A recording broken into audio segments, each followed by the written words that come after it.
Her er Rikke Saltos tegning så tegnet over, så den er parat til at lave direkte på stoffet. Vi arbejder langt tilbage og langt frem, og det giver en ro. Vi har tid til at fordybe os, vi har tid til at arbejde langsomt, vi har tid til at arbejde langsigtet. Vi kan tænke over, hvad der må vil være godt for fremtiden, og hvad vi så også skal lære af fortiden. Kirkelig kunst har jo en systue. Der broderer vi og syr nye tekstiler til kirkerummene, som ofte er tegnet af samtidskunstnere eller kunsthåndværkere og designere. Og vi reparerer også gamle tekstiler. Jeg synes, det er en kæmpe fornøjelse at få en gammel messehal ind. Måske er den snavset, måske er den slidt. Måske kan stoffet ikke længere, og vi kan flytte broderiet over på et nyt stykke stof. Men i hvert fald at få et gammelt stykke kunsthåndværk ind og få det sat i stand og værdsætte det store arbejde, som tidligere brodøser, vævere og skræddere har lavet, så vi ligesom kan bevare historien i kirkerne. En af vores kerneydelser er jo sådan set at sy nye messehaler til kirkerne, finde kunstnere og kunsthåndværkere, som kan tegne, og så kan vi omsætte det til tekstil og sy det. Det her, det er så den smukke messehale, vi har fået lavet til Vor Frelsers Kirke, og som stod klar, som vi ser den her, i 2014. Så vi er heldige nu snart at have haft den i 10 år i brug.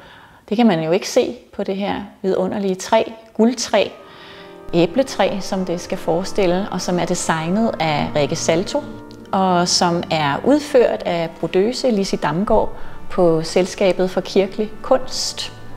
Jeg plejer at sige, at det er mit mesterstykke. Jeg er desværre ikke udlært svend, for det kan man ikke blive herhjemme i Danmark med altså få et svendebrev som brodøse. Men lige præcis den opgave, den plejer jeg at sige, det er nu er jeg også blevet broderimester, fordi det var så stor og krævende en opgave, hvor jeg ligesom nåede ud i grænsen af, hvad jeg kunne inden for guldbroderi, for det er sådan et tredimensionelt guldbroderi. Vi havde i Vor Frelsers Kirke ønsket en messehale, som var moderne i sit udtryk, men stadigvæk tro mod kirkens barokke udtryk og arkitektur. Og eftersom at det her ophøjede guldbroderi er en teknik, man har brugt netop i barokken, så er det jo fantastisk, at vores moderne messehale på den måde, hvad skal man sige, taler med den tid, den skal repræsentere, samtidig med, at den har et meget mere moderne snit. Messehaler, det er en rigtig stor del af den kunstneriske udsmykning i kirken. En levende del, som præsten jo bærer på, og derfor bliver det et tekstil, der bevæger sig, og man ser det smukke stof og spillet i farverne.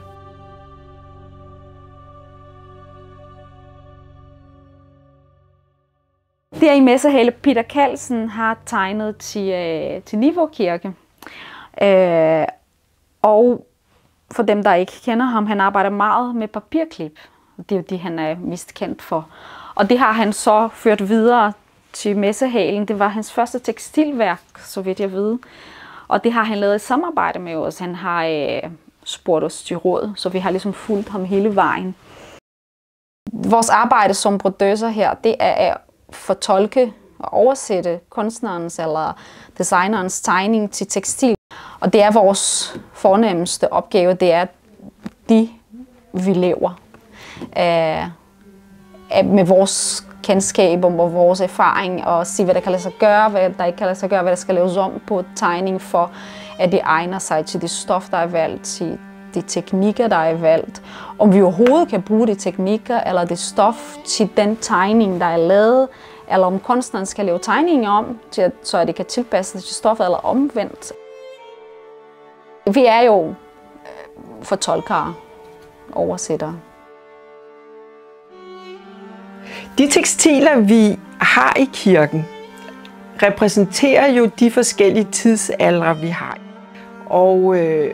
Og det håndværk, der ligger bag, hvis ikke vi passer på det, hvis ikke vi bevarer det, så forsvinder det. Det er et meget, meget omfattende håndværk, og man når aldrig at blive fuldstændig færdig, fordi det er så specialiseret, de forskellige teknikker.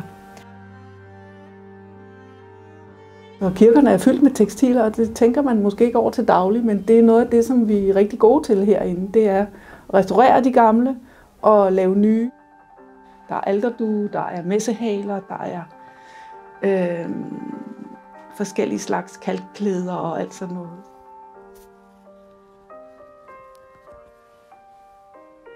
Tit sidder de og restaurerer tekstiler, vi har lavet for mange år siden herinde i Selskabet for Kirkelig Kunst.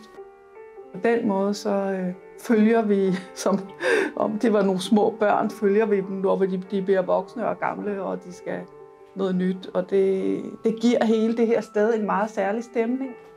Vi kan fordybe os, og vi kan tænke over, hvad der mon vil være godt for fremtiden i mange, mange år frem. Samtidig med, at vores producer jo aldrig kan skynde sig, fordi hvis de gør det, så skal de pille det hele op. Så bliver det endnu mere langsommeligt. Så denne her omhu og omhyggelighed og kærlighed til de ting, der er, det synes jeg gør det her sted til noget ganske særligt. Man kan sige, at det er lidt anakronistisk, men man kan også sige, at det er på forkant. Fordi det er jo bæredygtighed, vi arbejder med også, ikke?